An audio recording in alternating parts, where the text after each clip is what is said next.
focusing on the people working to make the Jonesboro community a better place, while offering viewpoints from all sides of the issues. The views expressed in this program are those of the participants and do not necessarily reflect the views of KLEK 102.5 FM, the voice of Arkansas Minority Advocacy Council, or our underwriters or sponsors. Good morning, Jonesboro. How are you today? It is Thursday, October 27th, and last night was a little rainy, but we are here. It's nice and cool, but not too cold.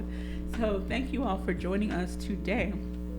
My special guest, my name is Quabila Harden, and my special guest is Dr. Marti Allen, of the AS Director of the Arkansas State Museum, and her co-worker. Yes, our Curator of Education. Okay, Curator of Education, Ms. Jill Carey, and that's Carey with a K. So thank you, ladies, for joining us this morning. How are you? Good. Thanks for having us. All right, for those of you out there listening or watching, you can listen on 102.5 FM or watch us live on Facebook and YouTube. And if you have any questions or comments during the show, please give us a call, 870-277-1080. So we're going to get right into today's topics, which we have some good ones. One I know about, one I'm in the dark about, so I'm interested and excited to learn what it is. So let's talk about the first big event that's coming. Turn our phone on, sorry. Let's talk about the first big event that's coming up. Dias de Muertos, or Day of the Dead. Yes. Okay. Yes. This is an annual event that ASU Museum has. It's one of our diversity events. It targets the Hispanic community, and we seek to make non-Hispanic communities more aware and appreciative of the Hispanic community. Okay. Day of the Dead, or Dia de los Muertos. Is that right, Jill? Yes, Said that? I'm sorry. Yeah. Yes. So it'll be Tuesday, Yes. November 1st from 5 to 7 at ASU Museum.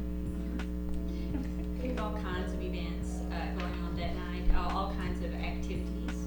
So we would like for families to bring their kids and come on out. Some people come in costume.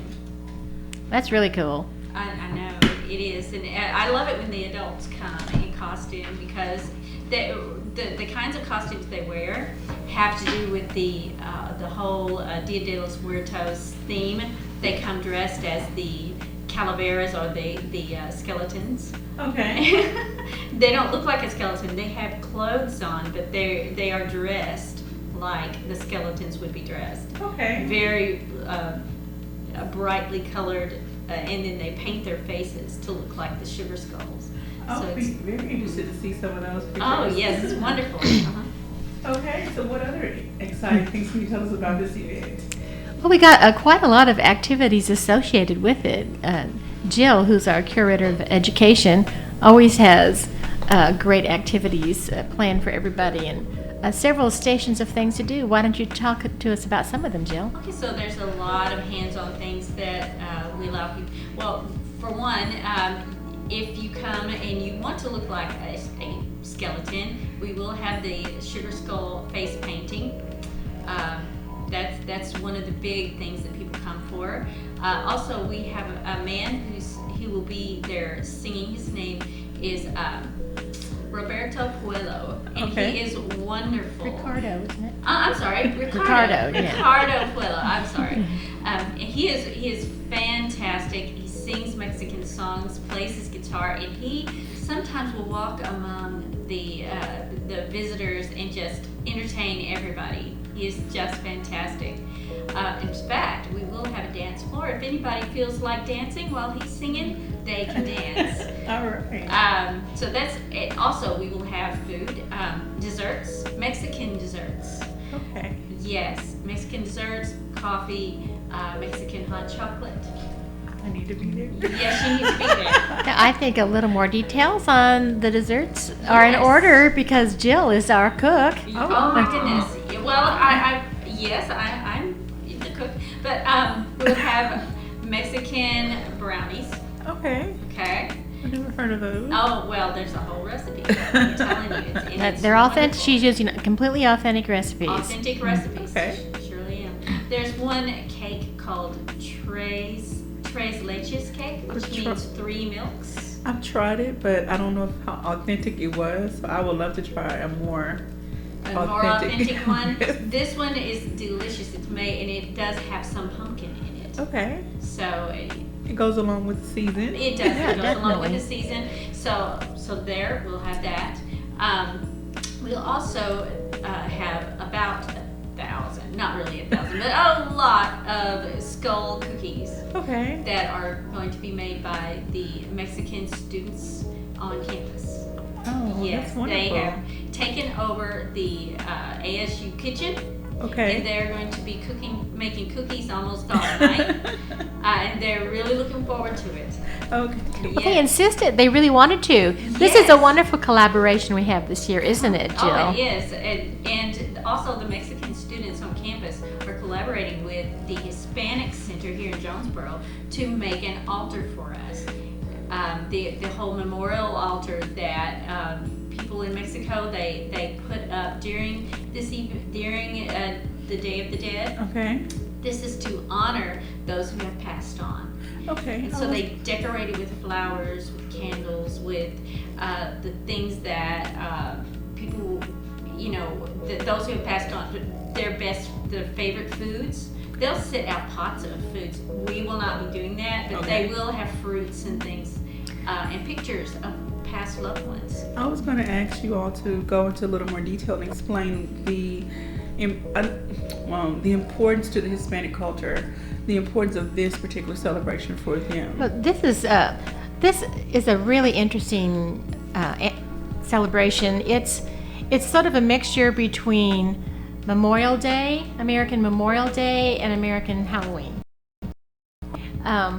And it's really kind of a sacred thing, isn't it, Jill? Not scary. No, and not scary. Although the typical kinds of decorations they have are skeletons. They're not macabre. Mm-hmm. They're doing hysterical things, like they show skeletons riding motorcycles, or Playing music. dancing, doing ridiculous things. It's very funny. In fact, we decorate the museum. We put skeletons around in crazy places. Yes. So, and there are often dances affiliated with this holiday, such as the dance of the tiger dance. There's more than one dance. I don't know them all, and each community in Mexico, each state has its own version, and sometimes even specific cities or towns within each state has their own kind of celebration. In fact, thanks to Dr. Argelia Lawrence, who's at Arkansas State, we learned a particular song that they used to sing when she was growing up in her hometown. And I am the one appointed to teach our visitors how to sing it as they go through Old Town trick-or-treating. Yes. It goes something like this. Uh-oh. Go ahead, Dr. Marti. La calavera tiene hambre, no hay pancito por ahí. No se lo acaban todo. Déjenos la mitad. What's the rest of it? Pan, pan, por la calavera. Pan, pan. Yeah. Yeah. So I didn't realize I was going to do that today. I kind of regret that I did. But it does bring up the topic of the pan, P-A-N, Okay. which is Bread. Spanish for bread. And the Day of the Dead has a very particular kind of bread that they use, which is always served with Day of the Dead. It's the Day of the Dead bread. Yes. And we will be getting this. We get this from local Mexican Yes.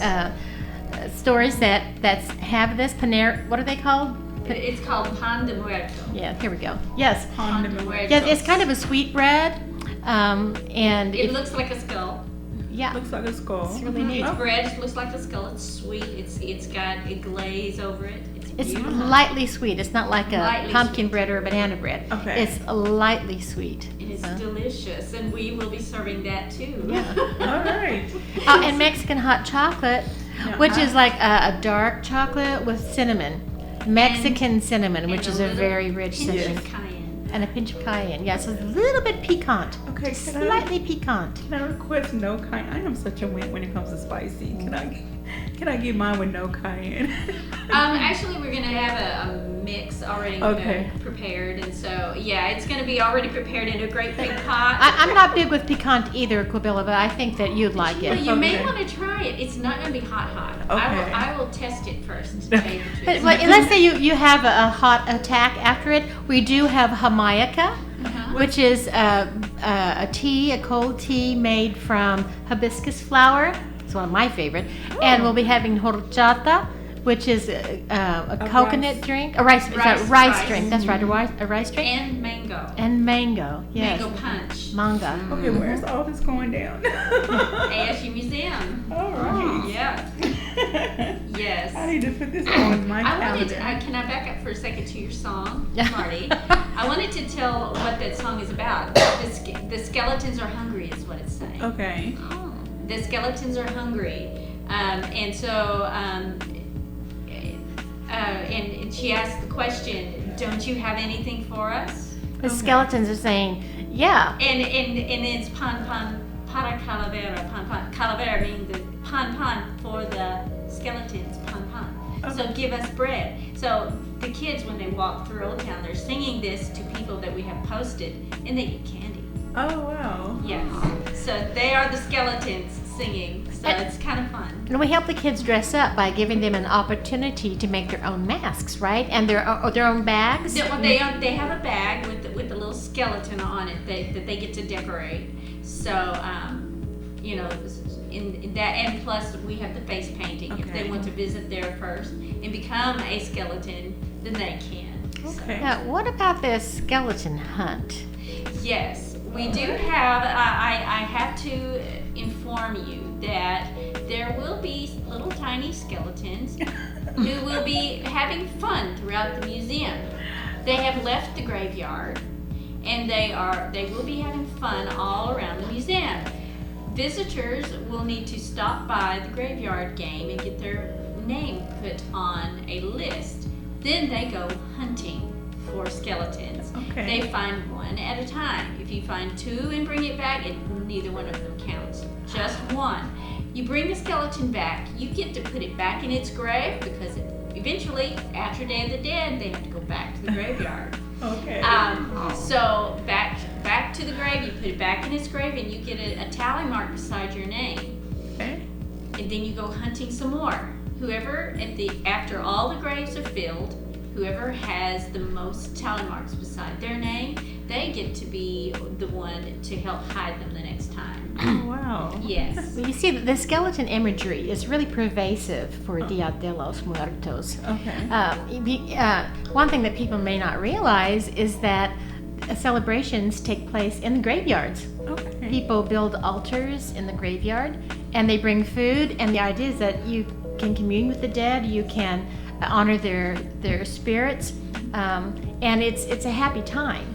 Okay. So Jill's game about the skeletons in the graveyard is kind of a humorous reference to that more solemn but still fun celebration. Because part of it is, the skeletons, the spirits, they believe the spirits of your loved ones do leave to come have fun with you.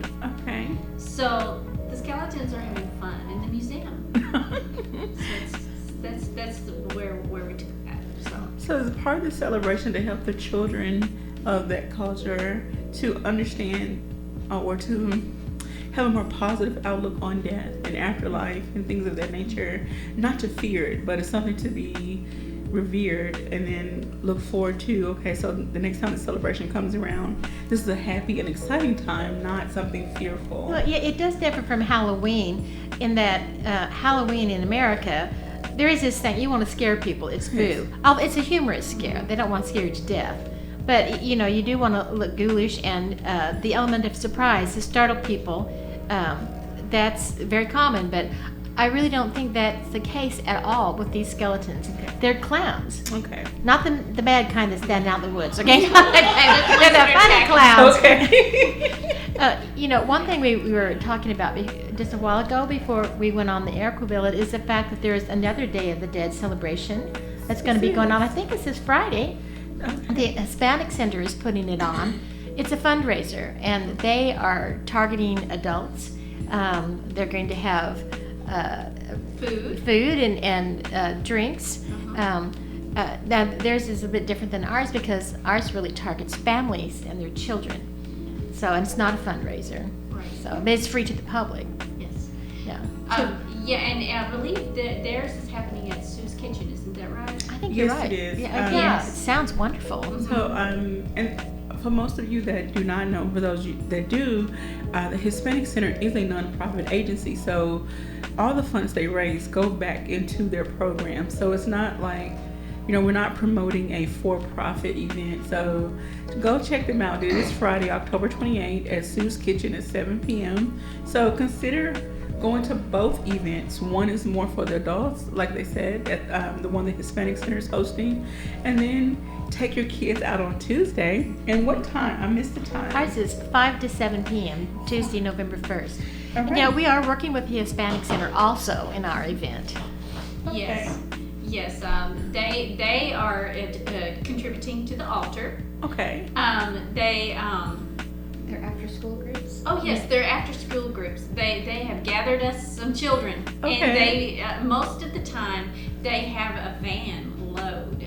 I don't know that they are bringing their van this time. They normally do every year. They bring their van, but they do advertise for us. We make a flyer up in Spanish for the Hispanic community, and they have given out 100 of those Okay. to the people of the Hispanic community, so that they will get more people to come to ours. Well, I'm definitely going to. Is there a flyer available online on Facebook or anything? Isn't that on our webpage? I tell you what, I will make sure that our office coordinator who takes care of our website, she is not here until next Monday. Okay. So even if I check and if there's not one, I can't fix that just yet. But Okay. if anyone wants to see a poster or something, they could contact me.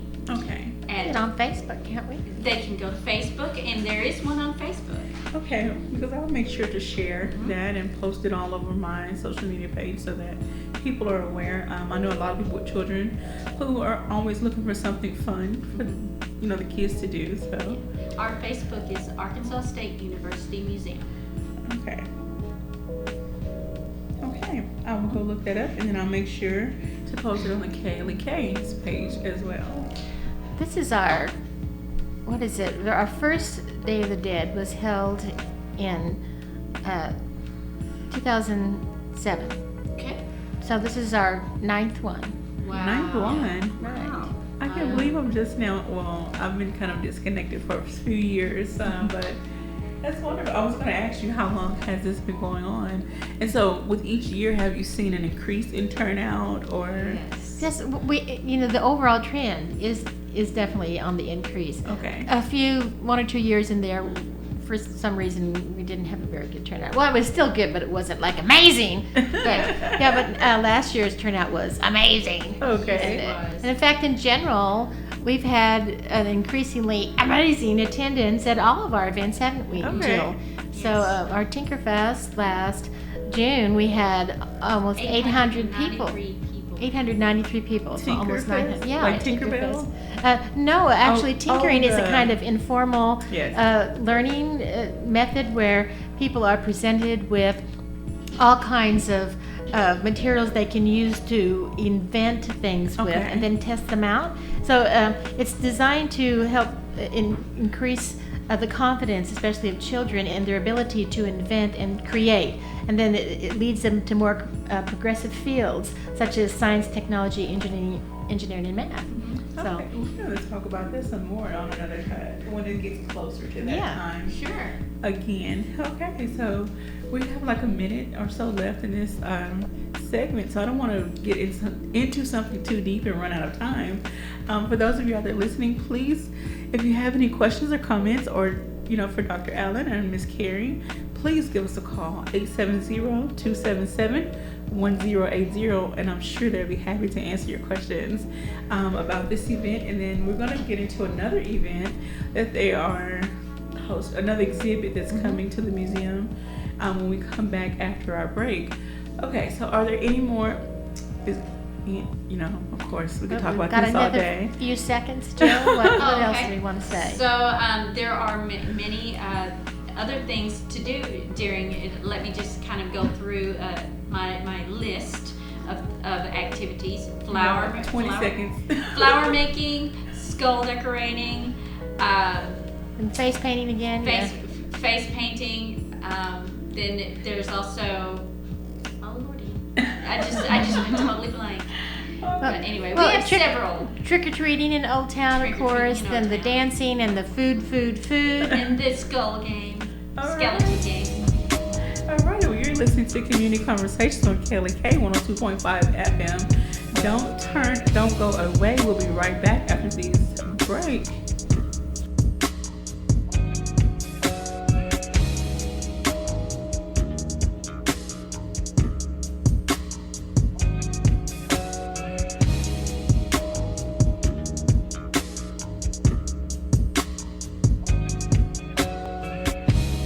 You're listening to Community Conversations on KLEK 102.5 FM. We'll be right back.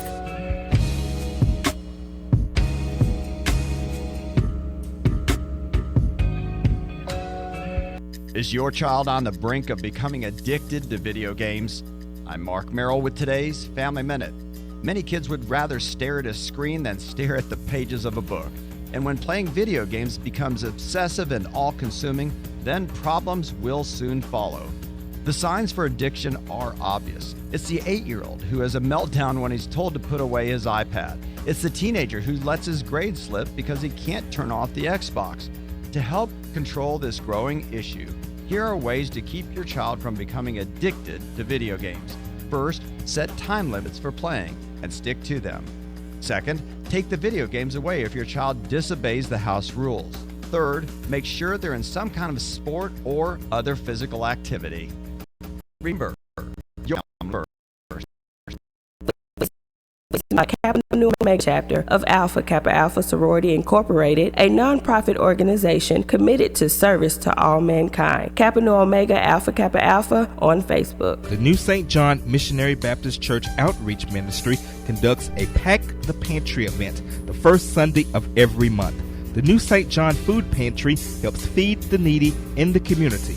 Each member is asked to bring a non-perishable food item of choice. Donations from the public are also accepted.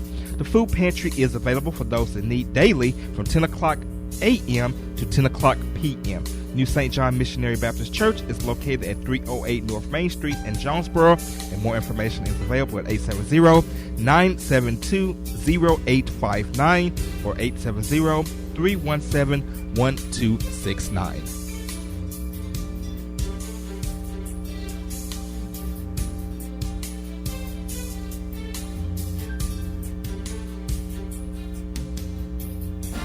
Lame excuses and other forms of voter apathy have no place in American democracy. Show that you care, do your duty, and go vote. This is a reminder from Cheryl Underwood Radio. From the KLEK Community Calendar, Ministers for a Better North Jonesboro presents United Fifth Sunday Worship Service. The location is Refuge Church of the Assembly of God, 1404 Stone Street in Jonesboro. The date is October 30th, 2016, starting at 6 o'clock p.m. The special guest speaker will be Reverend Matthew Lloyd of Fisher Street Church of God in Christ. And now back to Community Conversations on KLEK 102.5 FM. All right, welcome back to Community Conversations. I'm your host, Cordelia Hart, with my special guest, Dr. Marti Allen, Director of the ASU, or A State Museum, and ASU Museum, or Arkansas State University Museum. Okay, Arkansas State University Museum, and Miss Jill Carey. Alrighty, and she's the Curator of Education.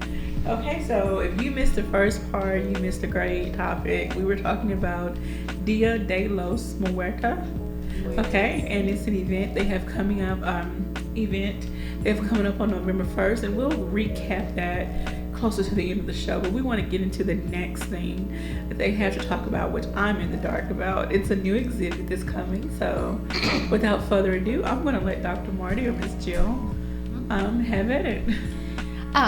We've just received a new exhibition for kids called How People Make Things. How people make And things. we got this from the Arkansas Discovery Network, which is a coalition of 6 museums in Arkansas that collaborate to produce exhibits for kids, hands-on exhibits. This is the most recent one, and I'm going to let Jill talk about it. She's our expert on it. All right. So How People Make Things was based on Mr. Rogers' Neighborhood factory tours. And if you remember when Mr. Rogers would go to his picture, and he would put a video inside the wall, the picture would all of a sudden become a screen and you would go on a factory tour. So this is what this is based on. Some of the things that Mr. Rogers talked about in those factory tours are highlighted in this exhibit. For example, how crayons are made, how carousel horses are made, how tennis shoes are made. Some of these things are on the wall for you to look at. We have big things of crayons. We have a carousel horse. Can't get on it. Okay. But we do have a carousel horse out just to remind people about these factory tours. But the exhibit itself is a hands-on exhibit using real factory tools to make things. And so children and adults coming into the museum can actually make something using a real factory tool. Okay. So it makes it fun. It makes it a whole lot of fun. So one thing they can do in the assembly department is they can put together a trolley. Now this trolley was it's a smaller version of the trolley that was on the Mr. Rogers Neighborhood show. They've actually taken his trolley and made another one, but it's all in bits. Okay. And you have to put it a small together. scale one. It's a small scale, and you gather all your parts. Then you go to a table and you put it together, following instructions. So it's kind of fun. So the kids get to take this home with them? No. Okay. No, then they get to test it out.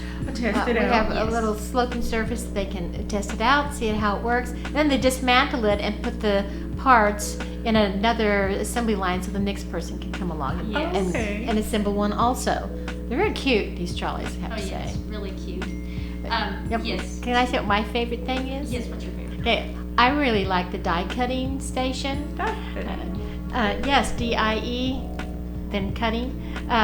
And you're able to make a paper horse, and I love box. or a box. So I made a horse, and I loved it. And so you make these different parts. You actually use the machine, a die cutting machine, to make one. Mm-hmm. And we provide the paper. So we've got all these colorful horses now. It's hanging all over the place. And sometimes you see just a pair of ears. I guess the ears tend to fall off the Yes, horses. they do. So anyway, so that's my favorite thing. Yes. Actually, that's my favorite thing too, because you get something out of it, and you can take that horse home with you, or that box that you made. Okay. There's one of my favorite things is the mold station. This station shows you how things that are made in a mold, how that actually works. Okay. So up on the wall you have these Shapes. in front of you, okay? You pull a lever and all of a sudden there's a fly swatter that appears because it's been filled with a liquid. Okay. That's like you're filling a form in order to produce a fly swatter. That's right. Okay. So you have So you can a see fly it. swatter, a comb, you have a plastic hanger, clothes hanger. Okay. What else? Did you say forks? A fork. I did not say that. Plastic fork. You have also a part for a toy, Okay. and then you have a block, like a kid's little block. Okay. That's also made of plastic. So when you're pulling these levers, you get to watch each one of these fill up. So you get to see how these are done in factories. It's an actual machine that would have done this. Okay. No, I for a long time have understood the process of molding because for my dissertation I did an aspect of ancient art that was done through molding, terracotta figurines. So I didn't think this would interest me that much, but it really does. And the reason is because I didn't realize that this is what you see is an example of how things are done on a mass scale. Okay. It's mass production. So you can see it. Oh my gosh, you push down these levers, and then you've got the stuff that makes the thing going in liquid form to all these different forms. You know, it happens all at once. And so you can see how, yeah, you could really make a lot of these things. Okay. So you squeeze, all these forms fill up, and then whatever happens, you wait, then you would empty out your molds, and then you've got all those fly swatters and works. Then you go squeeze, and here it happens again. It could go on and on. And I like watching how the lines go to each different thing. Mm-hmm. Wow. So it's very interesting. And it's frustrating if it doesn't fill all the way. So it makes you wonder, you know, people working in factories, if their machine isn't working properly, how frustrating that is for them, you know, because it has to get fixed. You learn, there are maintenance to these things. Maintenance, so, yes. yeah, you have to keep up on it. So, Wow. Yeah, so it's just, we also have another table with all of these little wax blocks. Wax blocks. And your job at this table is to create some kind of form with your wax. by carving it with Just these carving tools. it. Some people just like to, you know, just carve, just to do. Okay. But other people also want to create some kind of a shape in that, maybe draw something with their, you know, create a sculpture. Okay. You know, it reminds me of in first grade in my hometown, Lamar, Missouri, birthplace of Harry S. Truman. Everyone brought in a bar of ivory soap, and we made a carving. Mm-hmm. I personally made a rhinoceros, and then I used it in the bathtub, and it was gone before long. But so it reminds me of that kind of thing. You are carving something. It's you're carving it, and it's made through negative. Yes. Because you're removing stuff to make it, not adding. It's the opposite of molding, where you Okay. add stuff to make a form. This is taking away something to make a form. So do you take pictures of all of the artwork that the children produce? Oh, we'd be taking pictures all day if we Okay. did. But what's the fun one that you've seen, Jill? I tell you, okay, I know I'm strange. Kids would say, yes, Mother, you're strange. But I liked it when somebody took one of their wax blocks, and we actually had to replace the block after that, but they carved the whole hole out of the middle, and it was left just with the outside, and in the middle was just this empty space.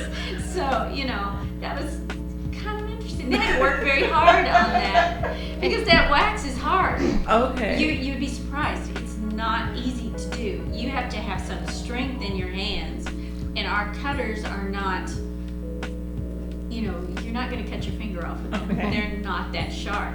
So someone was very determined and dedicated and just very determined. They probably worked a long time on that one. And so when I heard the news, you're never going to believe the block that we just found.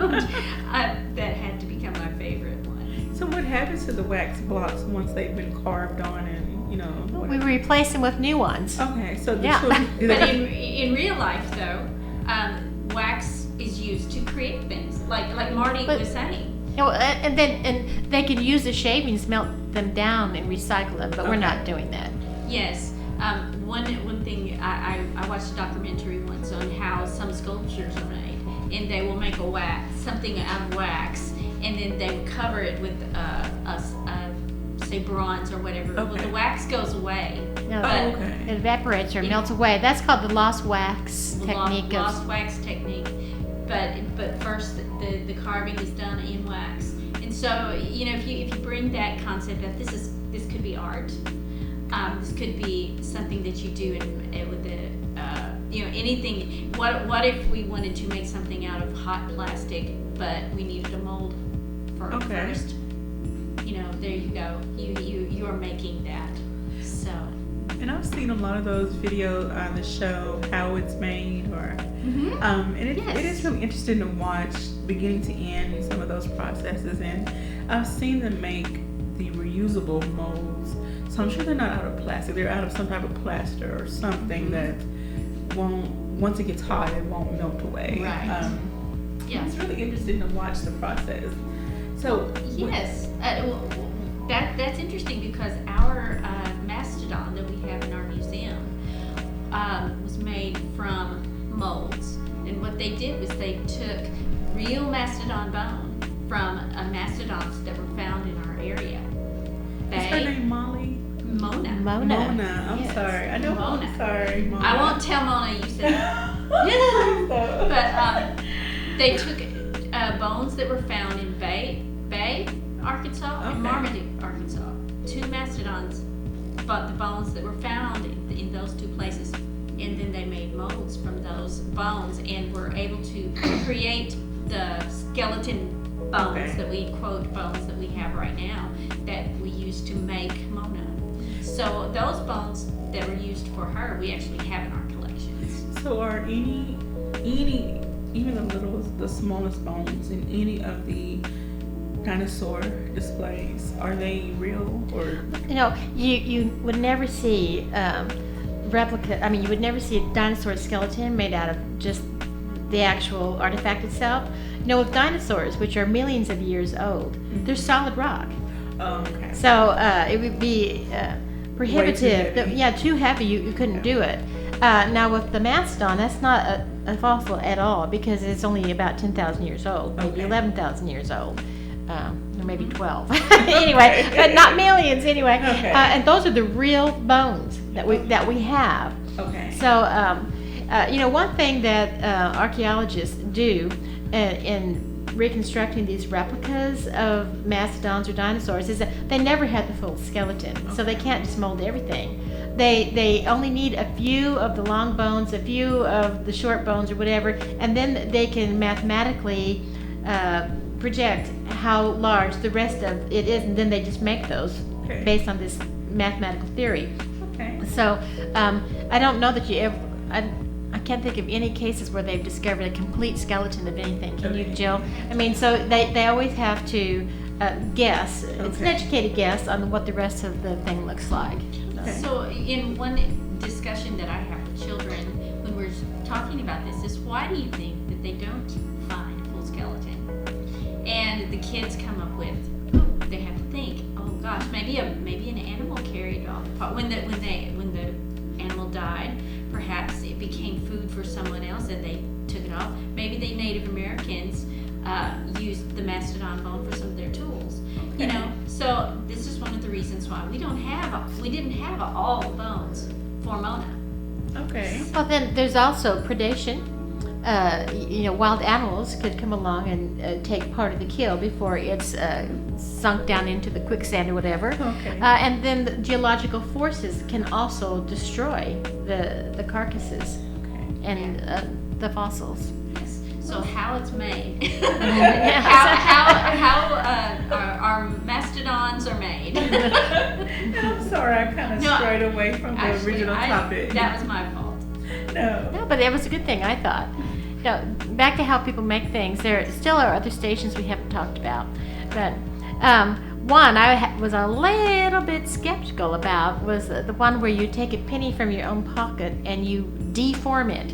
Deforming is another kind of manufacturing. So you can take something like in metal, for example, such as a penny, and put it in a machine and flatten it, impress shapes into it, change its shape through pressing, and it's called deforming. Yes. I was very concerned that we were defacing federal property.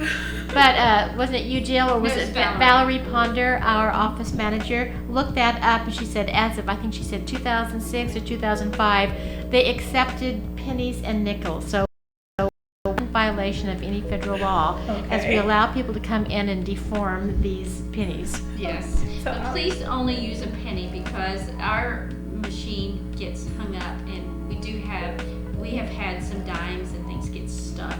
Yes, So it's only made for pennies. just pennies, please. I would imagine it would take an extreme amount of pressure to. Well, it does. However, when you have a lever in your Uh-huh. favor, if you know the mathematics behind that, Okay. you can get a whole lot of pressure through the lever, but you don't actually have to apply that much Okay. because the mechanics actually increase the force of your strength. Yes, it's a very strong machine on the inside. Okay. You just have to. So The you- lever is kind of fun. You know, when you lift something up, if you have to move a big rock, if you can't move it with your hands, but you get a lever, then it's helping you. Then you can move the rock. It's the same kind of thing. Okay. So children are learning all types of things. They're having fun, but they're learning math and science at the same time. Yes, that's our whole point, Cordelia. Thank you for mentioning that. You hit the nail right on the That's head. right. We specialize in informal learning, Okay. where kids can come and learn by doing. They can learn a lot of things. In fact, we take pride in the fact that they may not even know they're learning, because they're having fun while they're doing something and learning at the same time. This makes them learn that learning is fun. Yes.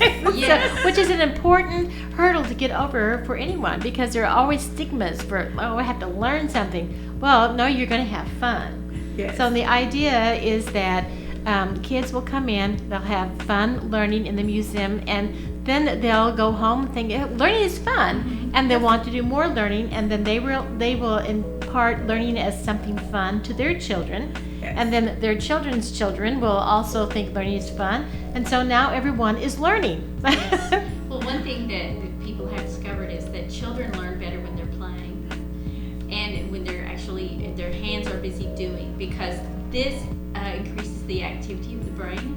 It causes the whole brain to work. Okay. When your hands and your feet and your whole body is into it, your whole brain is working and you're getting it. You actually get it. That's the reason why some people can't learn how to go somewhere when someone else is driving.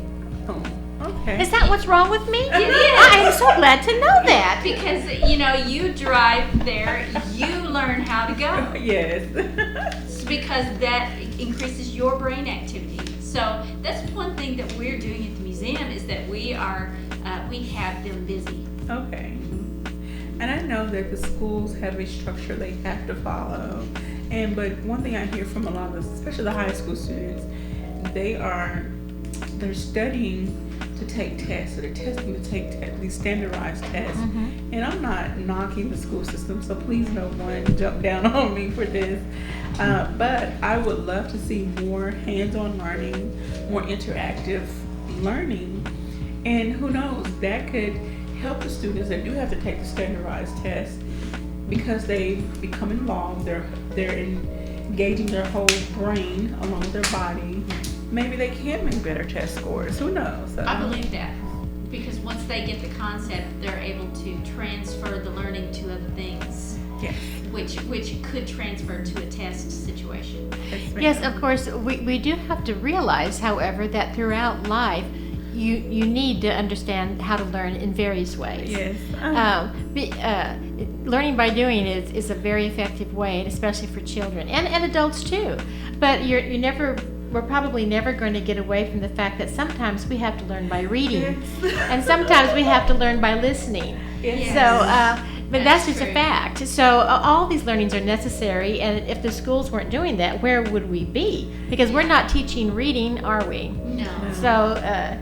They're giving them the skills to build upon. Okay. So all these Yeah. learning types are necessary, and some people do better with one kind of learning than the other. But we need to learn in various ways. But I think with your programs that you're offering, you are actually encouraging kids to want to learn more. Yes. So they may go home and say, okay, let's stop by the library. Let's go pick up a book about. Once again, Quabila, you have hit the nail on the head. That's right. I mean, if you have fun learning, then it's more likely that the kids will go home and say, I want to go back to the museum, or I want to learn more. And then learning becomes a family value.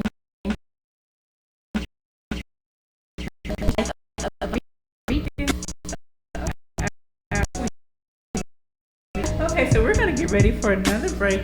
You're listening to Community Conversations on KLEK 102.5. When we come back, we're going to recap all that we've talked about. So I hope you got your pen and paper ready and you're taking notes, because we're going to give you some information on all of these events. So stay tuned. We'll be right back. You're listening to Community Conversations on KLEK 102.5 FM. We'll be right back.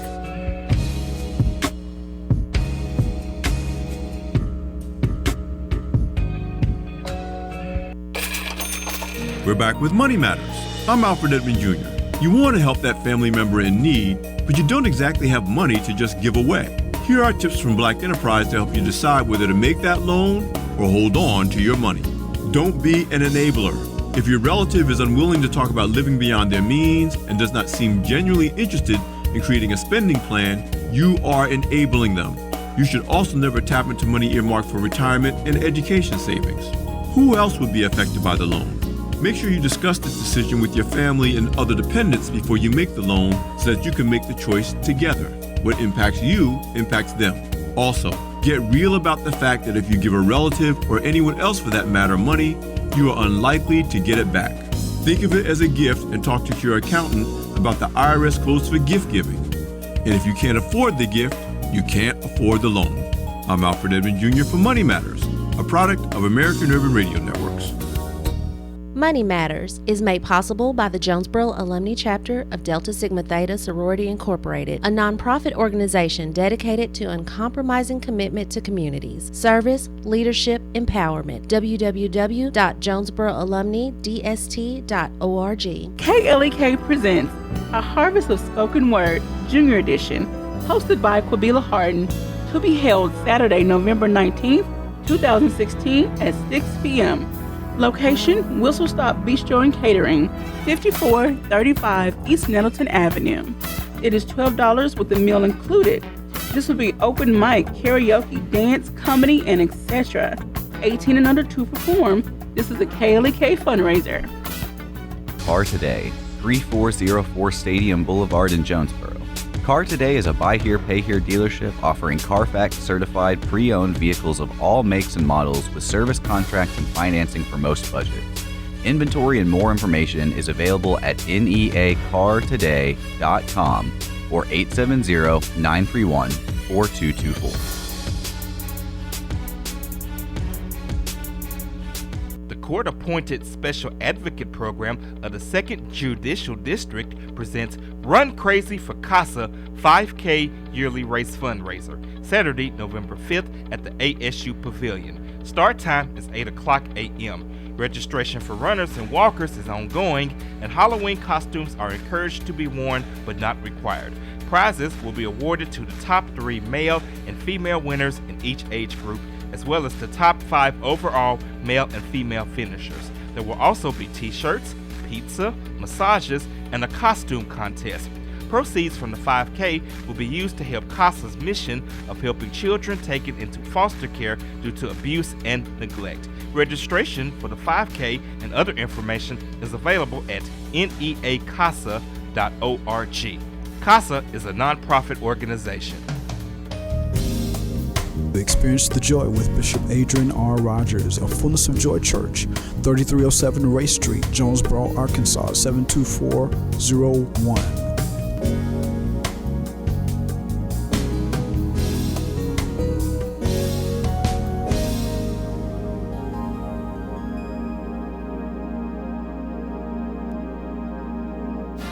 The key to our representative form of American democracy is the right to vote. When you cast a ballot on Election Day, you make America stronger. Now is the time to register. Election Day will soon be here. Do your part and vote. This is a reminder from Cheryl Underwood Radio.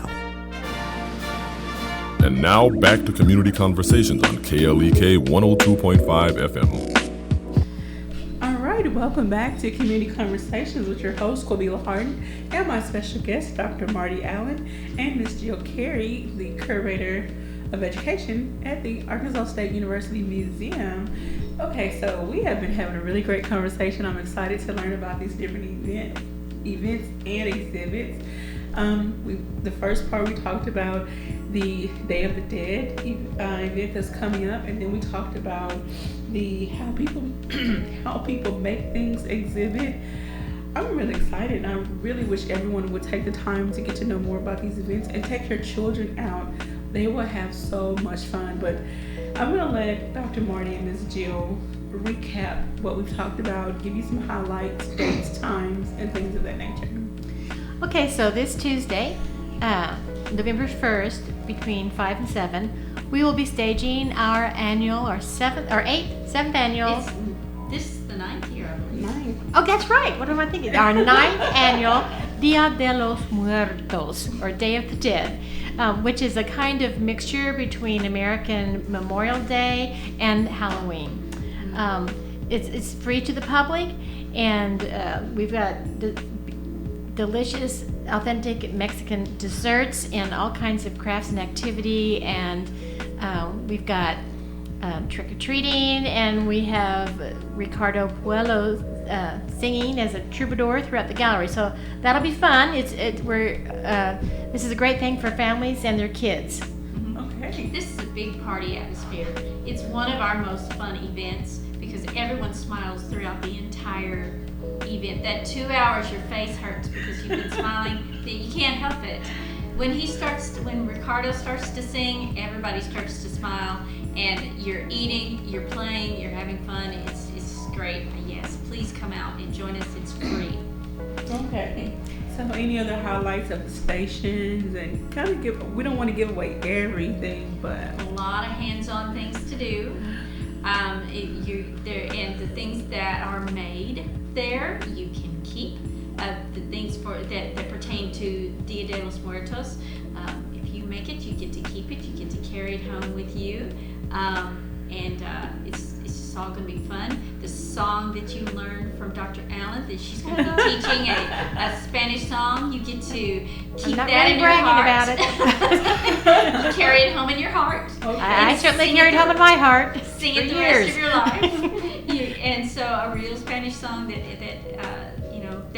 children in Mexico sing. Okay. So And it's a then wonderful thing. our other big thing that we talked about, just to recap, is the new children's hands-on exhibit called How People Make Things, which is based on the Mr. Rogers Factory Made, what is it called? Factory tours. Factory Tour television series. I just want to say that I never saw a Mr. Rogers, so I didn't relate to any of that. However, I still love the exhibit. So you don't have to even understand what Mr. Rogers is to come and have a good time and learn all kinds of really neat things about how people make things. No worries, I will educate her. Yes, there is YouTube. There's YouTube. Mr. Rogers was really cool. In the beginning, he gave you a little song, put on his sweater, put on his shoes, and Sometimes That's what I hear. I just say I never saw it. Sometimes he made you cry. There were songs there was one song that he did with a special needs child, and it was not rehearsed.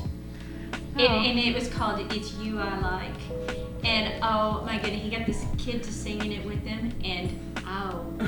Well, I'm sorry I was deprived of all of this. Yeah. But, I'm making up for it now and how people You make are. things. And there are things that, you can take home from how people make things as little souvenirs of your own manufacturing that you can do yourself in the museum and how people make things. Yes. Now, that's going to be on exhibit through the end of March. Yes. But don't just think, I've got plenty of time, because I'm telling you, it will sneak up on you. I've actually run into several people who shamefully missed how Building Buddies, which is a really fun exhibit, and they really regret that. Don't be among those who regret missing how people make things at ASU Museum. they're gonna wait till the last. I have time. And the time is snuck up on you. It goes and away. gone. You miss it. I want to talk about it. If you all could go into, we were talking before the show started about some different displays that were around the museum that some students did.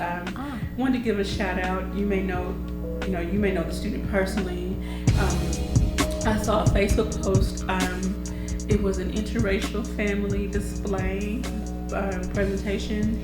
And so I want you all to please talk about some of those different displays and the students did. Well, every year the art department students, a certain class, will do their own artworks, and they'll put them wherever they think is the best context, on campus. And every year we get many, and it's not the museum proper, but in the corridors leading to the museum, in the library foyer. We know exactly the one that you're talking about, with these black balloons all over it. Jill actually went up and read more about it than I did. Yes, So I did. And the theme, I believe the theme of this art project was family, and the artist.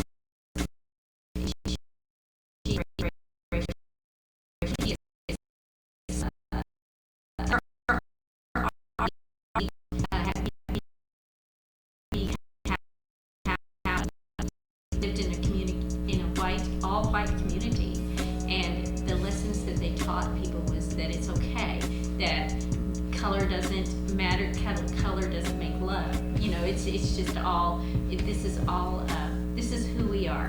And so that's what she was saying, this is who we are and we're fine. One of my friends on Facebook that posted a picture, they took a picture and posted it, and they were just really intrigued and inspired by it. So whoever the artist of that display, kudos to you for sharing your story, for making it known, you know, and not being ashamed of who you are and where you come from. Right.